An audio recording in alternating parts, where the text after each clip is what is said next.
Apa yang dihalalkan oleh Allah, kamu turut mengharamkannya. Wa yuhillu nama ahallallah, nama haramallah fatuhillunahu. Dan apabila mereka menghalalkan apa yang diharamkan oleh Allah, kamu juga turut menghalalkannya. Qultu, aku berkata kepada Nabi SAW, bala, ya memang betul. Macam mana yang betul? Ketika mana ulama kami mengharamkan apa yang dihalalkan oleh Allah, kami mengharamkannya, kami ikut mengharamkannya. Apabila mereka ni pula menghalalkan apa yang diharamkan oleh Allah, kami juga turut menghalalkannya. Qala, sabda Nabi SAW, fatilka ibadatuhum, itulah maksud kamu menyembah makhluk. Faham kan? Macam mana menyembah makhluk? Maknanya bila makhluk buat satu undang-undang yang bercanggah dengan undang-undang Allah, kita secara membabi buta. Kasar kan membabi buta? Mengkhinzir buta.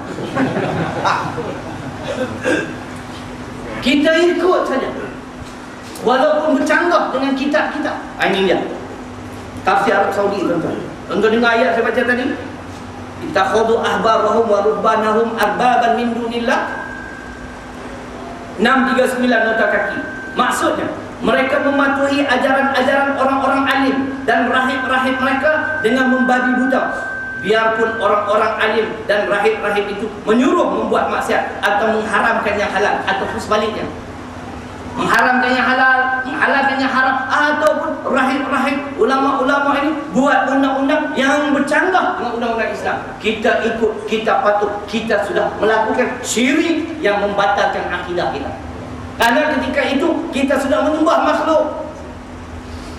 Faham tak menyembah makhluk? Ni maksud menyembah makhluk. Bukan tuan-tuan sujud kepada makhluk. Tuan-tuan hanya sekadar mengikuti, mengamal ajaran-ajaran, undang-undang, peraturan-peraturan yang mereka cipta, yang digubal oleh ulama atau rahib-rahib.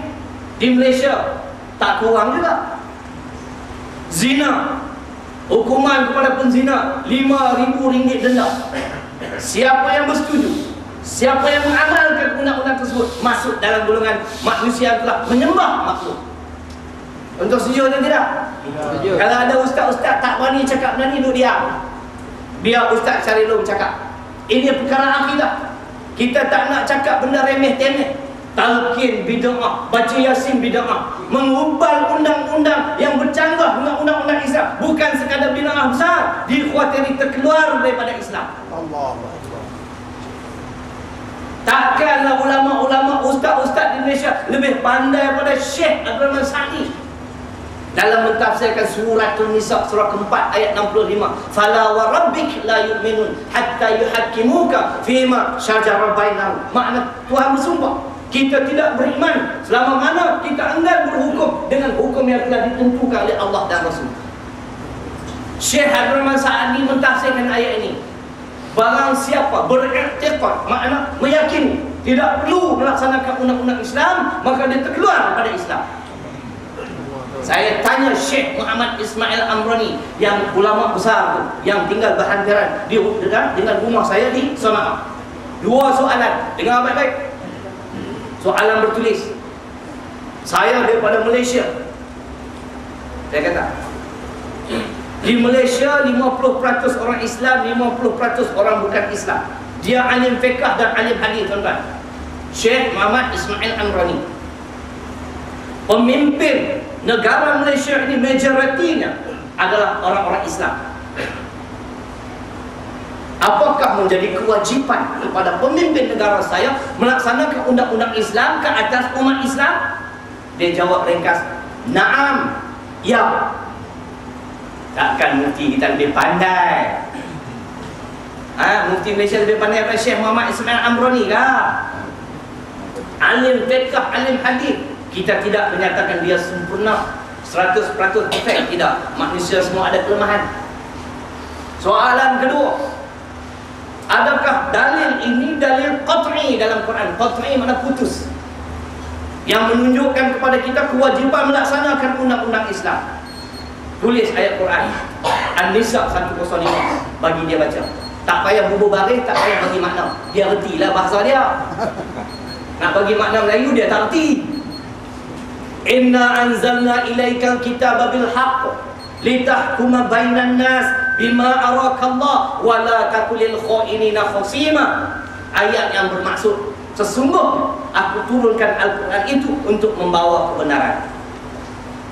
Untuk apa? Litahkuma bainan nas, supaya kamu menghukum manusia. Bagaimana nak menghukum penzina? RM5,000 denda kan? Tidak. Bima arakallah, dengan apa yang dinyatakan oleh Allah. Allah sebut dalam surah apa? Tentang ayat zina, surah An-Nur. Yang belum berkahwin 100 kali sebatan. Hadis riwayat Imam Muslim, rejam sampai mati. Itulah hukuman Allah dan Rasul. Kita wajib melaksanakan undang-undang ini. Wala takulil khainina khasima, dan janganlah kamu menjadi pembela kepada orang-orang yang khianat. Jangan ulama-ulama kerajaan membela golongan yang enggan melaksanakan undang-undang Islam. Kamu akan dibertanggungjawab di hadapan Allah. Tapi itulah tuan-tuan, kebenaran ramai orang takut. Saya nak bawa dalil Quran 2. Menjadi kewajipan saya berkata yang benar. Ini perintah Tuhan. Sebab itu ustaz-ustaz yang tamu cakap nada saya, kalau nak jaga kepentingan peribadi, periuk nasi, jangan komen saya. Dalam suratul Ahzab, surah 33 ayat 70. Kalau ada ustaz-ustaz duduk belakang-belakang tu dengar balik. Yang tu bukan ustaz, itu Isa. Bila jadi ustaz? Ya ayyuhalladzina amanu taqullah wa qulu qawlan sadida. Tonton balik, buka tafsir pimpinan Ar-Rahman. InsyaAllah kalau Jawi muka surat 922 ayat ni. Kalau Rumi 1121, surah ke-33, suratul Ahzab ayat 70. Apa maksudnya? Ya ayyuhalladzina amanu taqullah, wahai orang-orang yang beriman, bertakwalah kamu pada Allah. Kemudian apa perintah Tuhan? Wa qulu qawlan sadida, dan berkatalah perkataan tepat, benar dalam segala perkara. Ini tuntutan Pak Haji. Bukan masalah keras, bukan masalah lantang. Ini perintah Tuhan. Tuhan memerintahkan orang beriman, bukan ustaz saja, sesiapa juga. Kalau kamu merasakan kamu beriman, berkatalah perkataan tepat, benar dalam segala perkara. Bila kita cakap tentang syirik, tentang kufur, ada orang takut dengan kebenaran Pak Haji. Pak Haji ni dulu kini selamanya ISA mesti pakai kan? Sampai bila dia nak buang kum tak tahu. Istiqamah semua. ISA ni zalim. Kenapa mufti tak kata zalim? Kenapa mufti hanya berani menyebut Yasin bid'ah? Selawat syifa ni boleh jadi syirik. ISA ni tuan-tuan, balik cari kitab hadis 40. Syekh Mustafa Abdul Rahman, cetakan Dewan Pustaka Fajar, cetakan Rumi, Rumi Jawi samanya hadis yang ke-28. Hadis yang ke-28. Hadis yang ke-28 ni cerita tentang apa tu?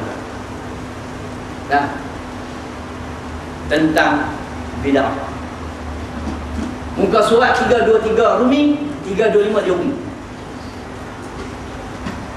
Syekh Mustafa Abdul Rahman menulis beberapa contoh bid'ah. Bid'ah mengikut para ulama Islam, kata beliau, ialah meninggalkan hukum Allah dan hukum Rasul, dan mengambil, yakni menerima pakai, beramal dengan hukum-hukum ciptaan yang berdasarkan akal fikiran dan pendapat manusia. Inilah bid'ah. Kita dah sebut kewajipan melaksanakan undang-undang Islam bukan perkara-perkara main. ISA memang zalim. Mufti tak berani sentuh. Suruh mufti buka kitab yang sama, hadis 40, muka surat saya tak ingat, tapi hadis ke-33. Hadis yang dikaitkan, boleh kita kaitkan dengan ISA. ISA tanpa pembicaraan, zalim. Al-bayyinah 'ala al-mudda'i wal yaminu 'ala man ankara, rawahu Bukhari, Muslim dan Al-Baihaqi. Hadis ke-33 dalam kitab hadis 40, Dewan Pustaka Fajar, Syekh Mustafa Abdul Rahman. Dengar baik-baik tuan-tuan, ini garis panduan pada Islam, bukan masalah sekret. Ini benar, benda yang wajib kita sampaikan. Al-bayyinah ala mudda'i, maknanya keterangan, bukti terhadap pendakwa raya. Ini ajaran Islam. Siapa yang mendakwa seseorang, dia wajib membawa bukti.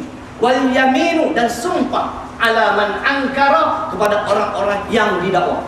Orang yang didakwa dalam Islam, mengikut ajaran Islam, dia kena bersumpah. Orang yang mendakwa, pendakwa raya, wajib membawa dalil keterangan. ASA tidak. Kenapa mereka ini, mufti-mufti ini tak katakan ini bid'ah, ini zalim?